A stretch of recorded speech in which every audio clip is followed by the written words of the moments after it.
গৌতম বাবুর এই যে সেশনটা আমরা করলাম, এটার কাছে আমাদের এক্সপেকটেশন অনেকটা ছিল। আর সত্যি বলতে কি এই এক্সপেকটেশন একদম সম্পূর্ণভাবে আমাদের ফুলফিলড হয়েছে। আর সবথেকে যেটা ভালো লাগছিল এখানে বসে, যেহেতু মানে আমি আমার জীবনের প্রায় অর্ধশতক পেরিয়ে এসেছি, তার বেশি পেরিয়ে এসেছি, ফলে ওনার বলার কিছু কিছু জিনিস আমরা পুরনো দিনে মিলিয়ে নিতে পারছিলাম। মানে আমাদের যদি কচি বাচ্চা বলা হয়, তার মানে আমাদের সামনে যে আরও দিনগুলো আছে সেগুলো আমরা নতুন এক্সপিরিয়েন্স করব। আর ওই যে গৌতমবাবু বলছিলেন ওরা বুড়ো বাচ্চা, আমাদের ছাত্রীরা, তারা যা যা অভিজ্ঞতা এখন অর্জন করবে, ওদের হাত ধরতে আমাদের আরও সুবিধা হবে, আরও মানে আমরা সুযোগ পাবো ওদের সঙ্গে শেয়ার করে নেওয়ার।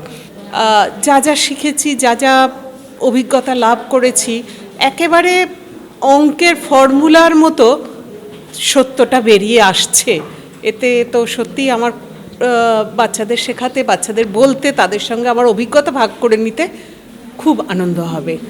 আর গৌতমবাবুর উপস্থাপনা তো অনবদ্য। আপনারা প্রত্যেকে যারা যারা এসেছেন, প্রত্যেককে আমার বিদ্যালয়ের তরফ থেকে আমার আন্তরিক কৃতজ্ঞতা।